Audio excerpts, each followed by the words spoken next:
Welcome to the Small Business Rally Point. I'm Pat Miller, the Idea Coach, and this show is for Monday, August 10th, 2020. And today we're going to get into your head because we're talking about avoiding small business burnout. Cyrina Talbott from Life Back Therapy will be our guest. Also, a great little Small Business Rally Point roundtable question talking all about sales. But first, a big thank you to our sponsors, Serendipity Labs and the new Idea Collective for small business owners. A shout out to Jennifer Buchholz, who's producing the show today.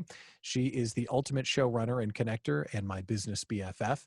A few things you need to take note of. If you want to know who's going to be on the show and whether or not you should tune in on a Monday at 3 o'clock, if you text us the word biz to 414-240-1315, that's 414-240-1315, we will send you a notification every Monday and let you know who's going to be on the show and resend you the link so you have it. You can also text us the word wait, as in wait, and we will let you know when the Idea Collective for Small Business Owners reopens to new members, because we would love to have you as a part of the group.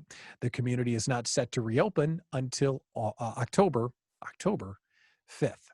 So on today's show, we are going to get inside your head and we're going to talk about something that I'm really excited about. We're going to welcome Cyrina Talbott. Let's get Cyrina on the air here. And while we bring Cyrina on, I lost her over here. We're just going to unmute Cyrina. There she is. And we're going to talk about a new product that's coming out. It's a new thing called a Podclass, and I'm really excited about it. It's just like it sounds. It's a podcast, but it's teaching curriculum. So Podclass, witty, right? We're going to put these Podclasses together regularly and teach a very specific subject. And that way you can get just what you need out of a 2-episode Podclass. It's got a little bit of homework attached to it as well. And it's $29 for anyone that's not inside the Idea Collective. But if you're in the Idea Collective, it's a benefit of membership. So let's welcome Cyrina here because she's the star of our very first Podclass coming out on August 24th. So Cyrina, Life Back Therapy, can you tell us just a little bit about what you do and what Life Back Therapy is all about? Yeah, thanks. I'm Cyrina Talbott. So I'm a rapid transformational therapist and a mindset coach. So what that all means, and I like to say, is I'm a therapist for people who don't like therapy, who just want to get to the root of an issue. I work with people for 1 to 3 months, so not years and years. And we look at what's going on underneath. We talk, understand what's happening in your subconscious that runs 97% of your life, that's the thing stopping you. So we don't bother just talking about it. We get to the root of it, ask powerful questions, and understand whatever is stopping you is trying to serve some kind of purpose. So we understand that, then you can release it, and then you can move forward. So that's when I work with people for that therapy and coaching. So that's a little what I do. And when the idea of a Podclass came out, you were right there. You were one of the first people that I talked to, and you wanted to talk about this topic in particular, small business burnout. So tell us, just to start there, what is small business burnout? Can you share just the concept with us? Yeah, and it's on a spectrum. So I think when everybody thinks of it, you think of, okay, I can't work anymore. I'm toast. I, have to just go to sleep because I'm completely cannot function any longer. So that's like the worst. And I've had a client like that. But the reason I'm so excited to talk about it is because it's on the spectrum of, all of us deal with it because it's the culture. The culture is work, work, work, be productive, get things done, get more done, be faster, do more, be more. And as small business owners, we got into business so that we could have more free time with our family, more days off, more vacation, and we end up working more. So there is the extreme of can't work anymore because you're just totally, completely exhausted and shut down. But I think there's also what I want to speak to is that middle ground where we're bringing work home. We can't say no to things. We feel guilty if we take time off. We feel lazy if we just don't do something for a day. We can't stop thinking about work. So that's when I talk about burnout, that's what I mean. And it's interesting. Everybody. It affects everyone. And it's interesting when you start pointing out the cultural drivers for some of these things, because when you were talking about, I can't take time off, I can't let people down, I can't, while we talk about the culture helps the hustle and grind mentality for small business owners, we're still kind of doing it to ourselves, aren't we? Absolutely. Unless you are consciously aware of it and making decisions, I think regularly to see, okay, you have your why. Why are you in business? I wanted to travel. I want to have days off. I want to see my family more. And if you're not reevaluating that regularly, then the culture is just work more, and you might miss something if you're not looking at, the screen all the time or online all the time, right? Yeah, you're waiting for the email to come in where there's the big sale and you're convinced it's right over the horizon. You're waiting for the thing, and it sometimes seems like it's just out of reach. While we have Cyrina on, we're of course going to take some audience Q&A. So if there's a question that you have for Cyrina about small business burnout, drop it into the chat and the moderators will get to me. But I do want to talk a little bit about how it presents. Let's go deeper back into that, because you talk about it. Everyone knows what the extreme is, where you just shut down and you physically are sick and you're just done. But what are some other ways where it kind of creeps in, and maybe you're a functioning burnout, if you will? Like, what are some of those symptoms like? Yeah. So when you're tired all the time and you're getting plenty of sleep, when you just never feel really energized, that can be one. And if you're not thinking straight, if you're not able to relax, if you're dropping the ball on things at work, even though you're working all the time, things are getting through the cracks. If you're thinking, or if I can't keep going like this, that's a good cue. If you're telling yourself, I'm just going to do this for the next month, I'm just going to do this for the next 3 months, and you're wearing yourself out, and that 3 months never comes, or that 1 month never comes when you're going to stop, that's a good way to know. If you never take vacations, I had a client I worked with in February. I said, when's the last time you took a day off? Not even a vacation, a day off. And it was in November. And she was burned out. Yep. So and feeling guilty if we do take a day off, or we're thinking about work, even though we're not at work on those days. You can tell if it's like that. And if we say yes too much, that's a symptom, but also something that's going to lead to burnout. And anytime you just know, I can't keep going like this, I shouldn't have taken on that project, I know I need to be home with my kids more. You just know when you're pushing those boundaries. So is it fixable? Like, you learn how to think about it and it never happens again? Or is it something that just keeps on hanging around forever and you have to manage it? Yeah.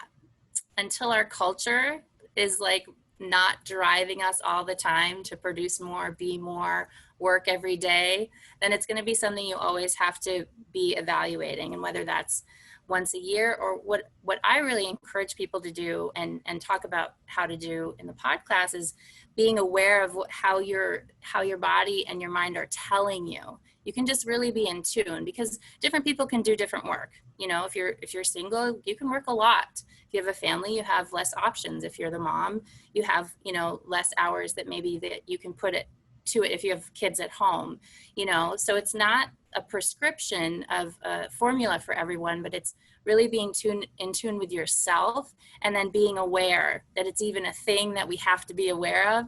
That's helpful, because then you can know, okay, I'm a little out of balance. Yeah. Questions are starting to roll in. Roger has a question. Go ahead, Roger. Hey, Cyrina. Thanks for doing this.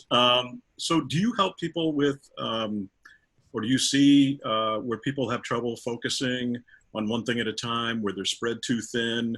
Do you help people manage that? Is that part of small business burnout? Yeah, that's. And I'm asking for a friend. It's part of small business burnout. What I always do with people, like I said, is my job is why. It's always good to ask why. Why am I spread too thin? Did I just start 3 projects and I know it's temporary? Is it a busy season for some reason? Or did I say yes to too many things and I can't keep doing this? Am I doing it because I'm afraid if I say no, I'm going to go broke? It's good to ask those questions and figure out what's true and what's something that's not really true. If I say no to something, am I going to miss out and go broke? No. But it feels like that when we see so many shiny things everywhere. So asking why, always, always, always ask why. Thanks, Roger. Next question. Ariel has a question. Go ahead, Ariel.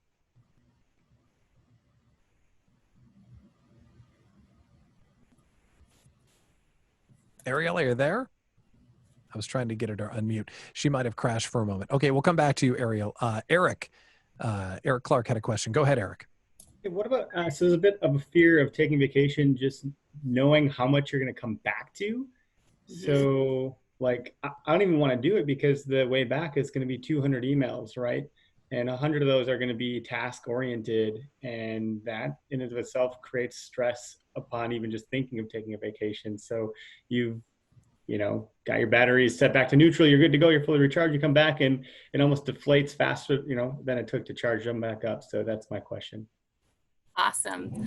Lots of people ask that question. So I'm going to take the weekend off and then it's all going to be piled up on Monday and it'll defeat the whole purpose because I'll be exhausted. So instead of saying and thinking, if I take the weekend off, it's going to pile up, which if that's the only option you give yourself, that's what's going to happen. Say, how can I do a vacation and not come back to work piled up? How can I do this in a smart way? What resources do I need? Who can I reach out to? How can I do this that's sane? And if your business cannot function where you get a vacation at all without it piling up, we may have to figure out a way to delegate some of that because again, we need to look at our why. You got into business so that you could have vacation and time with your family. So we, as business owners, it's hard because we're the one responsible. So if you have a problem, ask, how could I go on vacation and not come back to a pile of work? And see what that looks like for you. I think that would be really powerful because you deserve it. You've been working really hard, and I believe there are answers, and they're not going to be $1 million. There are probably things that you can do that are going to allow you to do that, and that is going to give you the business you actually want, in the first place. So we just need to, instead of being like, oh, I just have to work because if I don't do it, it's going to pile up, and keep on that cycle, right? That's the burnout cycle. Or if it's, I'm the only one who can do it right. If I leave, nobody else can do it. Well, that's not going to be the business that you want. If you have to be there 24/7, that's going to lead you to burnout. So we need to get ability to delegate and ask those questions. What does it look like? It's really powerful too for your mind. What does it look like if I go on vacation, if I take a day off, if I do this thing with my kid and still get the work I need done? So we can't bring up email management and not go to Jennifer Buchholz. So, all right, Jennifer, give us a tactical answer for Eric's question. Well, actually, I know Eric, and I know that he knows the system side of things, but it's actually kind of the mindset that I'm going to go with too. I was doing some stuff with a coach, and when I emailed the coach, her autoresponder said, I personally answer emails Mondays and Thursdays. If you need something, I know, Michael, I saw the job drop. And if you need a response faster than that, please feel free to reach out to my assistant. Otherwise, you can count on my response on those days. And she just set those boundaries. Same kind of thing. I just don't think part of it is about setting an expectation. And, if we just say like my regular work hours, or I respond to emails 3 times a day, I'm always responding at 10 and 2 and 4. And, if you are emailing me in between those times, I'm getting back to you. And if you're not, then you're going to wait till tomorrow. And I'm not trying to be all things for all people. And with the last tip, there are actually humans who put autoresponders when they go on vacation that says, I'm on vacation for the next 2 weeks. I will not be looking at your email. If it's still important in 2 weeks, send it again. Snap. And we have to train people out of the crazy culture we live in. So what Jennifer's talking about is training. And there's lots of people in this group that you can connect with that'll give you the nitty gritty once you say, how can I go on vacation, take a day off, run my business in a more sane way, have more time with my family, and have my business not pile up and, explode when I'm be gone, fall apart when I'm gone. There are resources that will show up once you ask those really great questions. Yeah. One of the things that we dive into in depth in the course is self-worth and self-valuation and drawing those boundaries. So that's something that we talk about inside the Podclass. Ariel had a question. She popped off. She's popped back on. Ariel, go ahead. So my question for Cyrina is, how long of a vacation is necessary to avoid that burnout. I remember when I was taking a vacation, it would take 3.5 days until I felt like I no longer had a trigger finger for my email.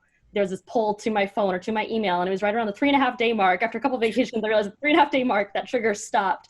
So is there a best practice for how long to take a vacation to kind of mentally reset? I think 3.5 days is great. The weekend is great. I think for small business owners, we should shoot for the weekend, guys. I know, like, that's how I am. I know you, like, whatever you can, right? We're creating our own businesses here. Like, make a vision, see what you can do. But I don't know, psychologically, I know they say they only give 2 weeks at corporate for paid vacation because people will quit if they go on vacation longer. That's a thing. But yeah, even if it's 3 hours, like any time you can give yourself, and like Pat was saying, it's the self-worth, but it's also understanding there's this crazy culture. Nobody needs access to you 24/7. That's just a thing that we're all doing, that we can we can get away from that. They can email you again in 2 weeks. Like, our businesses aren't going to fall apart, and they're going to be better, because when you go on vacation, when you can step away from whatever that looks like for you, feeling like you need to be on your phone, you actually can think better, be more creative, and work smarter and not harder.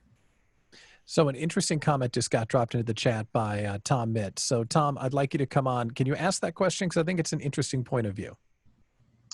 Well, sure. I think, having been in business for many years and different businesses, I think to some extent, isn't there some arrogance involved where you think you're the only person that can do the job as good as you do. Nobody could possibly be as good as you are, right? And, I think you have to break yourself of that feeling, because basically it ain't true. Mm-hmm. Meaning it's okay to accept help. Is that what you're going after? It's okay to accept help. It's actually more than okay to accept help. It's required to, that's how many business courses tell you should delegate things. And the reason they tell you that is because part of it is to find out that there are other people who can do the things that you think you're the only one smart enough to do. Mm-hmm. Because that's not true. You're lying to yourself. You're also trapping yourself, I think, in that you're creating your own culture that Cyrina's talking about. You're creating that culture, saying that I have to run as fast as I can just to keep in one spot because nobody else could do it. Cyrina, what do you think about that? Yeah, it's a great time to ask, why do I think I'm the only one that can do this and nobody can help me? And then just write down whatever comes up. The other thing is, part of the why is it's our baby. We had this idea. My business is my baby. I created it. I birthed it, whatever. So it takes a level of faith to like hand it over to people that aren't, they don't care as much about it maybe necessarily, but like Tom said, that's the process. And if we're going to grow, we have to understand that we can hand this off. We're not all things. Somebody else may even do it better. So there's those two things, and you can really ask why. Michael, you mentioned something in the chat about the founder's fallacy, and I don't know if I know that. It sounds like something that you can teach us. What is that, and what did you mean? Well, it's actually very much what we were all just chatting about when Tom Mitt said it. That's a great articulation of it. Because I came up with this whole business, it is mine, and we start talking about ugly babies. So I think we're all in the same neighborhood here. So it's the idea, because I created, I'm the only one who can, therefore I'm the only one who should, and therefore will. And it just, as Tom said, it's a little bit arrogant. Growth requires humility and self-awareness. And the founder's fallacy, that's the phrase that there's actually multiple of them. It's just this is one example. Where the person who came up with the business, the other part of it is there's a sense of people who are good at starting businesses, people who are good at managing and growing businesses are not always the same people. So the person who founded the business might not be the right long-term CEO for the business, because what they were good at for founding and starting up might not be the skill set that's needed for maintenance and or growth. Sure. In a little bit, we're going to do the roundtable. What one thing did you learn that improved your ability to sell and close deals? And I think all of us on the Brady Bunch view are going to clap for the person that jumps in first. So you will be properly rewarded for having the guts to start the conversation. So start thinking about that. But we're not done with this conversation by a long shot. So I want to get to Amanda, because Amanda brought up a little mind monkey that I think a lot of us think about. Like, yeah, it's okay to say that no one else can do it, but sometimes you don't want to lose out your business. Is that what you were trying to say, Amanda?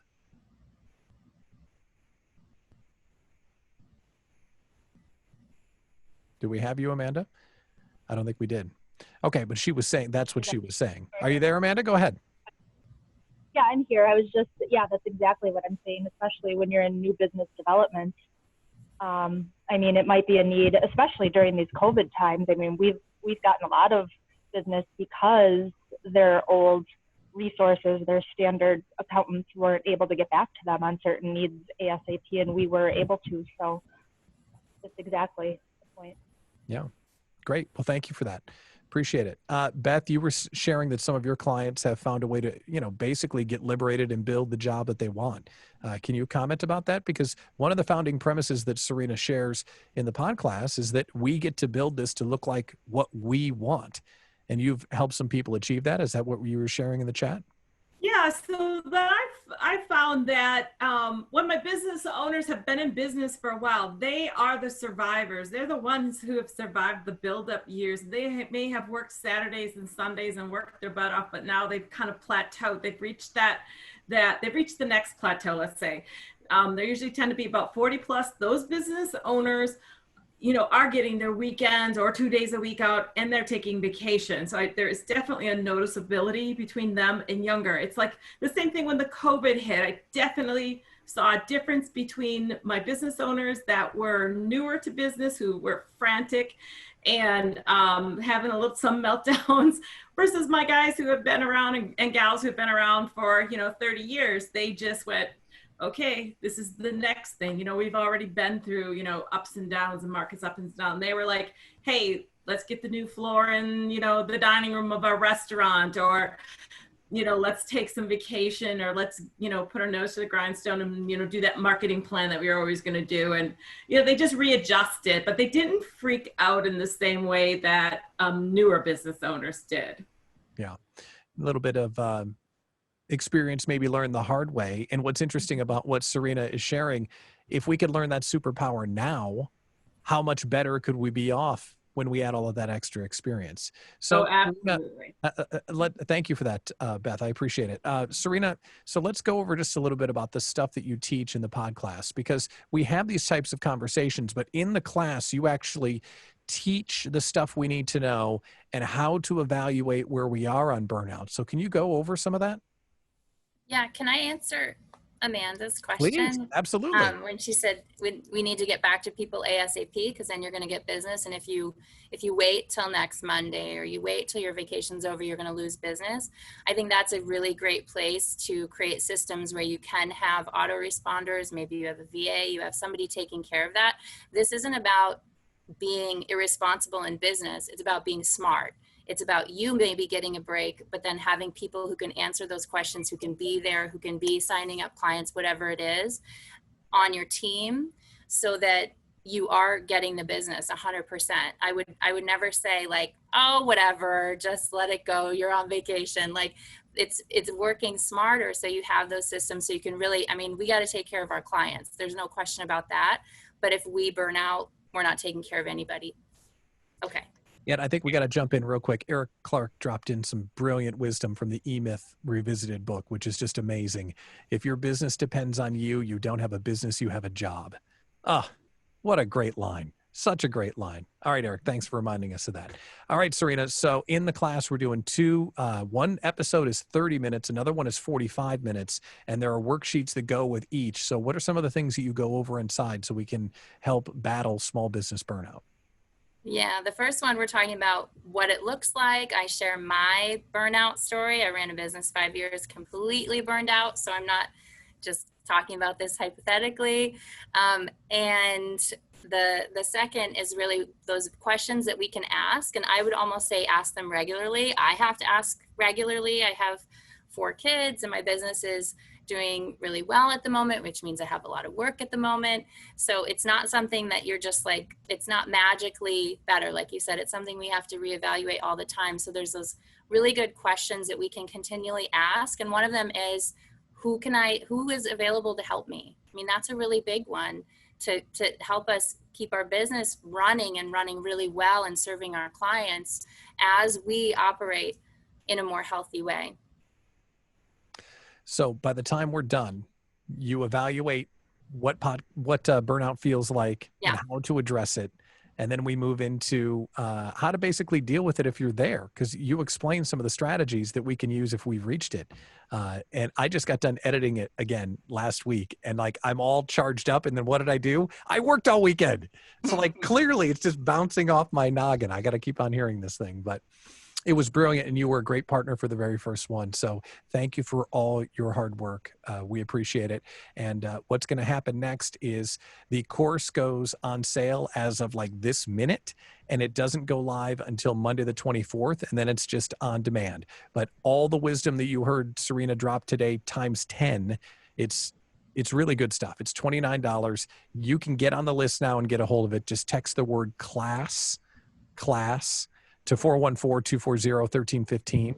It's class to 414-240-1315, and you can reserve your episode of the Podclass. Now, the thing I want to add to this is if you have something that you would like to teach and you kind of like this format, hit me up, because I'm looking for other really helpful, really targeted courses that we might be able to develop. And then frankly, between you and me, I'm just kind of intrigued by this format because I really like the way that it went down. Cyrina was such a pro. So if you're interested, let me know, and we can maybe develop something together. So it's something that's going to be fun to do, and I'm really excited to release it. And thank you so much, Cyrina, for coming on the Rally Point and for being the partner on the first Podclass. And I can't wait to share it with the world on Monday, August 24th. So thank you very much. Thank you. And yeah, if anybody's interested, you're pro. You were in radio. It was really fun. And it was great. So thank you. Thank you. Thank you. It's exciting. Okay, so let's move on to the roundtable rally point. So today we are going to talk about what one thing did you learn that improved your ability to sell and close more deals. So who wants to go first? And it looks like AFW wants to go first. Who else? So AFW, what's one thing that you learned that helped you close more deals? And even though you're loud, you do have to unmute so you can share your answer, my friend. I did. Are we good now? Now you're good. Now we're good. Jeez, can't press the buttons. No, I will say the one thing I always go back to when I think of sales is I had to learn that I wasn't good at it. And that was very humbling.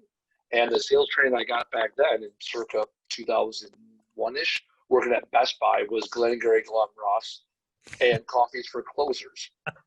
And that like 8 minutes of my life changed my life. But what I had to learn is you can inform till the day is long, but you have to close. And that is even to this day, we hired junior salespeople. And as of last Monday, today we had a conversation of, that's great, but did you leave with something? And it sounds so stupid. You go back to that old ideology, but the one thing is you have to leave with something tangible. And so whether it's a networking function, or here at the Rally Point, right? I spent the first 5 minutes at the Rally Point here, messaging every single person I didn't know, connecting with them on LinkedIn. And that's just the start of something, but I left with something. So for me, it's knowing you gotta leave with whatever that thing is and ask, there you go, Susie just hit it, ask for the sale. And then Susie can attest to this, also ask what matters to people the most. Ask, but you gotta ask. And if you don't ask, you're just talking. Now, and informing. And that's what I'm guilty of. Did you not know to ask for the sale, or were you intimidated to ask for the sale? I didn't want to sell things. I hate being a salesperson. I felt like, if I informed you of the best decision, you now make that decision. Mm-hmm. But it wasn't I was intimidated. I didn't want to sell things to people. I like to inform. I like to just give information. And even to this day, I struggle asking for the sale. Now, isn't that I always have to remember. You are one of the most charismatic, personality-driven people I know, let alone in my business network, that I've ever met. You would walk up to me and say, and you said this to me, this is a true Andy Wine story. What's up with that polo shirt? Just like that. Like that actually was a conversation that we had. Like sometimes you can be very direct, but even you struggle sometimes asking for the sale. And so we're not alone, I guess is the point that I'm trying to make. 100%. I mean, even asking women, I'm asking anybody. I'm like, oh, hey, nice to meet you. And they do this weird dance. You're like, well, I'm going to go get some more coffee now. But saying, and finally I had to start offering people lunch, I got the best lunch in town, but then I was asking to go do something. And then you have a purpose and a point. but you got to ask for something and don't tell them. But for me, telling's not the issue. But it was always asking for something in return. Yeah. All right. Well, hey, good stuff. And you just triggered Lori. So I'm sure Lori Rifkin is exploding in the chat. That's great. We've got a long list of a batting order started here. So thank you, Michael and JB, for keeping this in line. Eric Clark, what's something that you learned that helped you become a better closer? Listen. I love to talk. I have enough self-awareness to know that I like to hear myself talk. So like Andy, I'll talk all damn day, but I have had to learn and to tell myself to shut the heck up and listen. I'm not in the business of convincing anybody to do anything. So if I hear from listening that I'm going to have to convince someone of something, I'm out.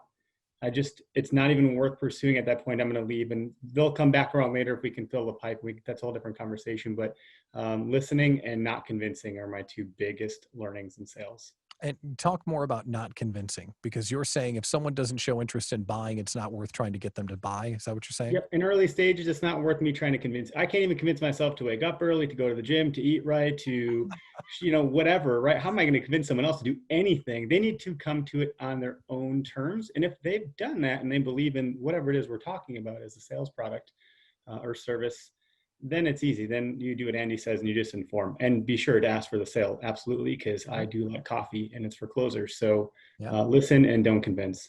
Very good. Very good. Thanks for that. Tom Mitt, you said that you have something. What's the one thing you learned to make you a better seller? Well, the number one thing for me was to stop selling. And then right after that, start removing pain. In other words, the whole thing is to find out something that is causing some kind of pain, and that's metaphorically speaking, or maybe not. Maybe it's literally speaking, but some kind of pain in a person's business or in their life that you can do something about. So that means asking a lot of questions, talking a lot, but not selling.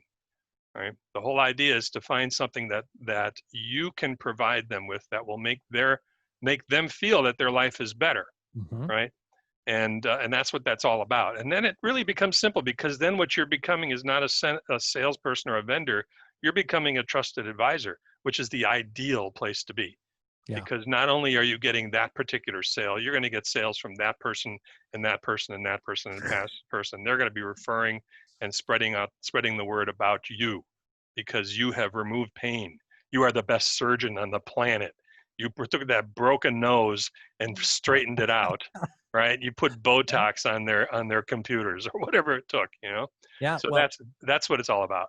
And you identify that pain point by doing what Eric was mentioning, which is listening. When you get them to talk about what their pain points are, then you find out what you can fix. Thanks for that, Tom. Abby Miller, what did you learn that made you a better salesperson? You're going to like this. Oh, really? Yeah, I had said this in the chat. Make the damn calls. That's right. Make the calls. So the thing for me is that I hate making sales calls. I hate it. I hate calling people and saying, okay, here's the thing that's so ironic. Yeah, you called me because you're interested in hiring me, and now I'm calling you back. I don't know why I have something against that, but I've been working on getting over it. And the thing that is actually, like, of course I want to get hired. That's the best ideal outcome, right? But what I've learned is when they say no, I'm like, great, I can take you off my list. Bye-bye. Like, it just cleans the palette, and I can move on and not have their name lingering on my list. I don't know why. Yeah. That's like almost as big of a success as getting hired. That reminds me of the very first Brand Crafted event we did, where Jeff Soley, the salesperson, said that his favorite word in the English language is no, because then he knew it was time to stop calling on that person and he could go call on someone else. Now, Eva, you mentioned in the chat the old Macy's strategy. I'm unfamiliar. Can you reframe what Abby was saying? Because I'm not sure if I understand. Of course, you remember that one. When it comes to Christmas and people come and look for an item to buy for a child and the store does not have it, recommends another business. So I started to use the same strategy in my professional career. First, honesty and trust. If what the customer was looking for, we could not provide 100% to their expectations, I had a huge network of other individuals within the same field that I was comfortable saying, you know what, we can provide ABCs. However, when it comes to the last point, if you want me to, I can recommend the business who would meet your business strategy better. And guess what? Then they recommended our business to others, and they came back to us, and they were glorifying reviews because there was no lying. It was honesty and trust.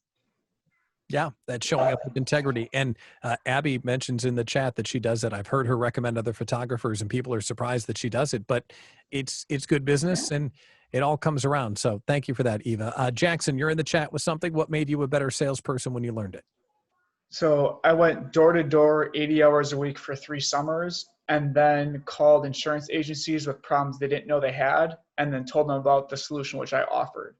And the biggest things that I've learned from that are starting the conversation with, what's the problem? What are we trying to solve? To Eric's point, listen, understand what we're talking about. Is it a lower price? Okay, we'll find out if I'm lower or not. What's the number we're trying to beat? Is it communicate? Whatever it is, let's figure that out and address it. And then from there, checking in, right? So you go through a third of the way through your spiel, right? How is this sounding? What's not working? What are you concerned about? No, everything's good. All right, cool. If there is something that pops up, that's your opportunity to address it. And if you can't fix it, say, yeah, I don't think I can, I'm not your guy. Maybe I have someone who can help. Maybe I can't. The last step is by the time you walk through this process, by the time you get to the end, you can still bring up that this is what you said you were trying to solve. You had this issue. This is how we would handle that. Does that work for you? Is there anything else? Yes or no? No, this all looks good. Great. How do we get started? What is your timeline? And you have them tell you how they want to be sold. We're good to go right now. Great. I need to think about it. Perfect.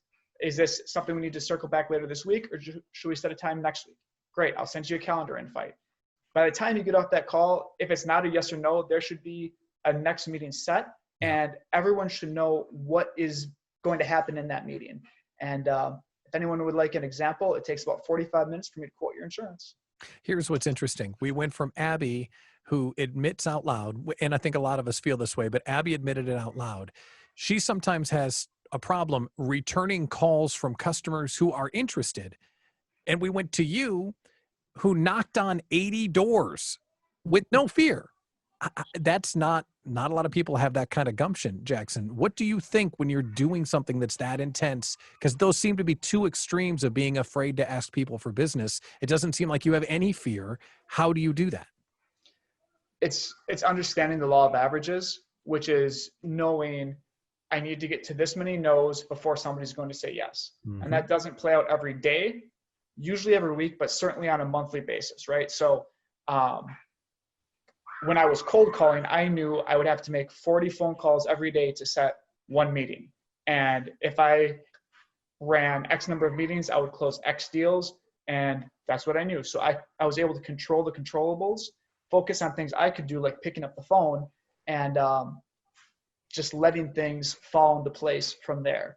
The other piece to the whole cold calling thing, fortunately, I'm at a point now where I'm not having to do that as often, but the first one is the worst. By the time you get to 5, you start to build a little bit of Novocaine to it. By the time you're at 15, you're numb to it, and you're just going through the process. And then when you get someone on the phone who's like, oh yeah, I've actually been looking to do this.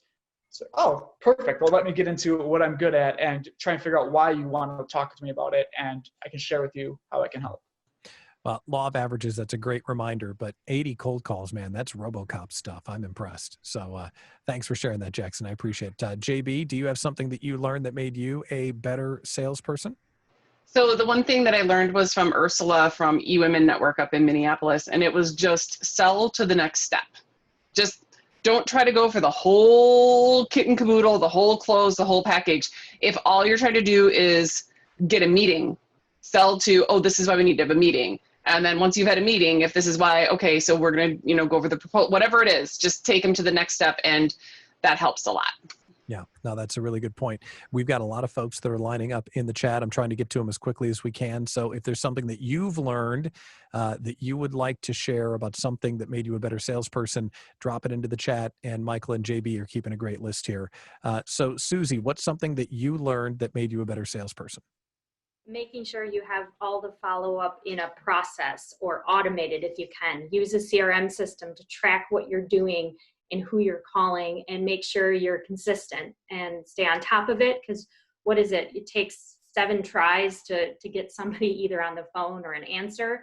Yeah. People appreciate you following up. They really do. So that's my tip. Excellent. All right, cool. Thanks, Susie. How about David Bellman? David, welcome to the call. What's something you learned that made you a better salesperson? All right, so Eric took my listening one, so I have a completely different direction here. So one of the things that's helped me the most is having a clear sales process and then defining the rules of the game with the customer at the first meeting. And I found that to be really critical, because when I define the rules of the game, I look at sales because I have a product that takes a long time to sell. So if I don't set the rules of the game, it can go off the tracks really fast. So I equate my customers to 3-year-old kids playing Candyland. And if you don't set the rules up front with them, as soon as something goes bad, they blow up the board and they walk away.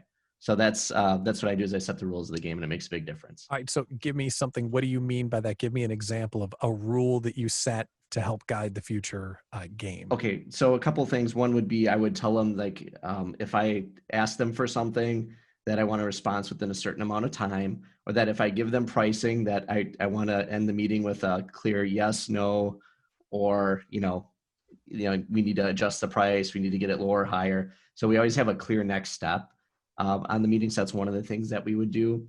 And then the other thing is, on my end, I would say, I'm not going to call you and hound you all the time, but I'll try and respond to you within a certain amount of time. So it's just like laying out certain things and how you want the relationship to go. That's good. That's a really good reminder. Thanks, David. A couple more here. Amanda Falkowski, what's something you learned that made you a better salesperson?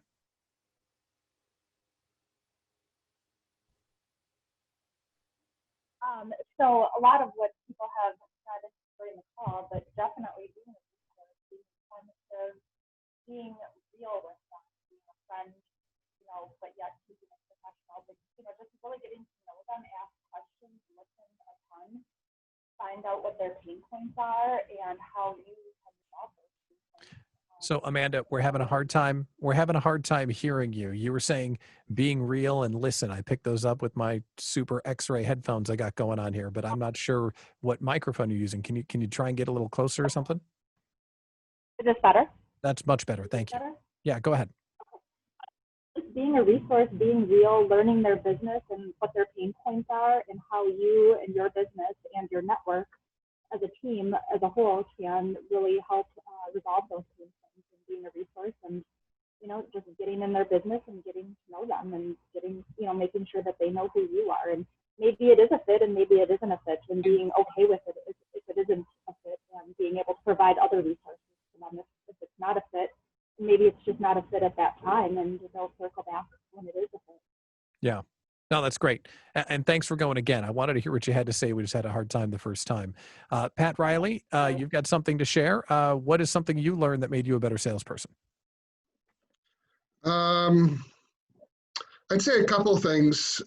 First of all, don't be afraid to ask for your value, whatever that is. And coupled with that is that your concept of a lot of money and your prospect's concept of a lot of money are a lot of times two very, very different things. And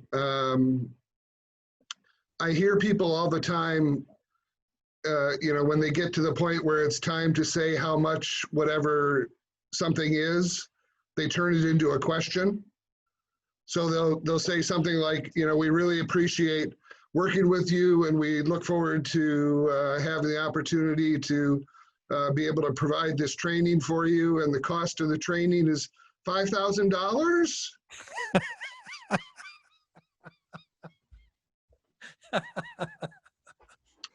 And I've heard that a lot, and I have a feeling that there are probably people on this call that have done that. I've probably done that at some point in my life. But you have to learn that whatever your value is and whatever you are worth is what you are worth. And you can be proud of that. You can be strong with that.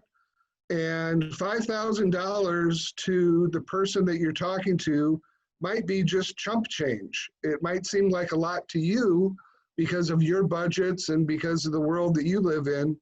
But to them, it might be just pennies on a balance sheet and they could care less. Right. So always feel comfortable asking for what you are worth, what your value is, and then be willing and able to back that up with what that value is worth to them. And I think a few people have talked about that already. You know, I do want to jump in here real quick because I know that you're actively looking for a salesperson. Can you give us literally 15 seconds what the position is that you're looking for, so this group of smart people, in case they know someone, since we're on the topic of sales and you're on my screen right now, what are you looking for in case someone knows someone? Thank you. We currently have 5 account executives that work for us out of our Brookfield office, which is a beautiful office, and we're looking for someone who can make calls for us. We are an IT training company. We're the largest of our kind here in the state, and we're looking for somebody who can make some calls for us and work with some of our larger B2B clients, which include companies like Northwestern Mutual, Rockwell, and companies of the like. And so we're looking for somebody who can come in and be willing to make calls and learn about technology and learn about selling technology training, which is really not that much harder than you think it is. So, all right. Thanks, Pat. I appreciate it. So if you know someone that is looking for a great gig, hit up Pat in the comments or get a hold of us and we can connect you. Jennifer, what's something that you've learned that made you a better salesperson? Yeah, I agree with a lot of the comments here. I said, hang in for 3. So when you're making the calls, dial 3 times before you kind of do the kiss off call of like, hey, I'm going to leave it in your hands of whenever the time's right. And the same way for the objections, it's like, you can't just give up the first time when somebody's not certain of like, hang in there, and how can you present things a little differently or address their concerns. Oh, that's really good. 3 times and then strike out. And, I want to go back to Eric Clark. He dropped something in the chat. Can you share real quick, Eric, about that follow-up strategy that you put in the chat? Sorry, I was just messaging someone for Pat Riley. I have someone that just posted today that they are available. Anyways, I can't remember the book. So maybe someone else knows or has heard of this, but the most effective follow-up tool that I've ever used, 100% I've gotten a response. That's all I care about is getting a response, and I can not be in the dark, is have you given up on this initiative, project, goal, whatever the word is there, insert, question mark, send it, nothing else. That is it. And just that in of itself gets me a response every time. And it's usually within minutes. So it'll be like, no, we haven't given up. We've just been really blah, blah. There's a lot of internal politics, or, yep, we found another vendor. Thanks so much. And then you can move on and stop wasting your time. So that's a big one for me. That's really helped. So I want to make sure I understand. So if you were pitching me and I hadn't gotten back to you, you just say, dear Pat, have you moved on? It's my last resort tool. But so that's it. I don't go out of the gate like it's been 2 days. I'm like, what the heck, Pat? Hey, man. But if it's been no reply, if I've heard nothing, I deploy that and it works. So another good one, Eric, really quick, just to job on that, is to use the word close your file. That if I haven't heard from you, by Tuesday, I'm just going to close your file and we'll be here, when you need us, kind of a thing. Mm-hmm. The concept of closing your file, for some reason, works with people.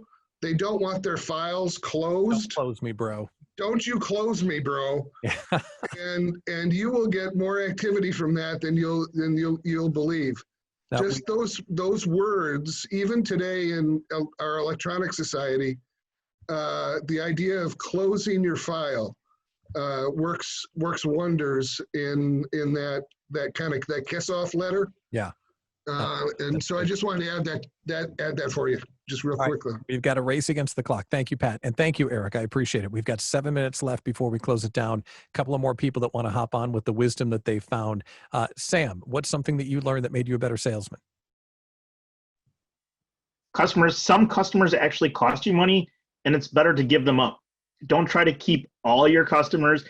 You're not going to please everybody, and just be like, if you don't know a competitor, like it was said before, but it's like, I'm sorry, my products don't meet your needs. Try somebody else, because you're not going to please them, and it's going to cost you money in the end. So let go. Don't be afraid to let go. Yeah. Yeah, that's good. Okay, we got two more we're going to try and get in here. Consuelo, what's something that you learned that made you a better salesperson? For all the folks that are also talk too much and informing and not asking, one trick I learned is using the mute button. So when they're talking, you want to let them talk. So even with you saying, yep, that kind of triggers them to stop. So if you hit the mute and you're still saying, they're not hearing that. And so they'll just keep going until they convince themselves that they need the product and you didn't interrupt at all. So and that helps. That sounds crazy. That works. That works for those that can't stop talking. I don't know. Yeah. And it especially works. I was just reading something today about the lag time on virtual. And so we have this tendency to talk over each other because I think you're done. You haven't heard me start talking yet, or vice versa. So I think that's super smart to also mitigate some of that balance of lag that happens. All the things that we lose because we're not face to face. Consuelo's tip is super smart. You can only do it when you're virtual. You can't mute yourself face to face. Leverage the tools you have. This is interesting, Michael. We haven't drawn anything on the board. Can you just draw a smiley face or something up there, like a dollar bill or something? I mean, we can't go a small business rally point and not put something on the board, right? What are you going to draw for us? Is it dollar bill? Okay, yeah. Nice. All right, we're going to come back and see your work here in a minute. Roger, close us out. What's one thing that you learned that made you a better salesman? I use the client's language and I repeat it back to them. So if they're telling me that their event is called a training, I call it a training all day long. I don't call it a speech, a workshop, whatever. If they call it an agreement, I call it an agreement. I don't call it a contract. But the more we hear our words back, the more they're going to have an affinity for us. And I love that. So, and I just want to also close by saying I've taken down a ton of great notes from this brilliant group. Thank you. Oh, thank you, Roger. And thanks for coming on. I appreciate that added wisdom to close out a killer conversation. Now that is how the Small Business Rally Point should be. That was awesome contributions. Thank you so much for jumping in. And to echo what Roger just said, man, we're all going to be better salespeople because of this conversation. So this is great. So let's wrap up the Small Business Rally Point for August 10th. A big thank you to our partners, Serendipity Labs and the new Idea Collective for Small Business Owners. And a big thank you to Cyrina Talbott. Now, I'm telling you, her time today is just the tip of the iceberg of what she's going to teach in this Small Business Burnout course. It's really something special. We're releasing it on August 24th, but it's available now. It's only $29. Text the word CLASS to 414-240-1315. That's CLASS to 414-240-1315. You can snatch up the course now and get it on Monday, the 24th of August. And if you're an Idea Collective member, it's just another perk of membership. So high five to Cyrina, and thank you so much for teaching us. A big shout out to Michael Rampolla and Jennifer Buchholz, who produced the call today. The ultimate connector, the business BFF. And Michael, say something so your picture pops back up on the screen here. How did your dollar bill? Dollar bill. I put a very sketchy likeness of our host. I wish I could see it better. I'm sure it's fabulous. It is fabulous. It's fabulous. We'll just fabulous. Go. Did you draw hair? Did you give me hair? I gave you a goatee and the headphones. Because there's a lightning bolt on your chest. Can you draw some hair? Oh, sure. Like young Elvis. Like you want. Yeah, like young Pat, right? How young do we have to draw you for that to actually have hair, Abby? No, for me to have real hair, to have real hair I could part, we're talking 12-year-old Pat? Yeah, seriously. 20. Not that far back. Do you have the goatee then? Do I take off the goatee? Do I do I migrate the hair? What do I do? Scoot it right up. I'd transplant it if I could. It's great. All right. So thank you so much to everyone for coming on the show today and for contributing. I'm Pat Miller. I'm the Idea Coach. And we'll talk to you again next time on the Small Business Rally Point. Thanks for coming. Bye-bye.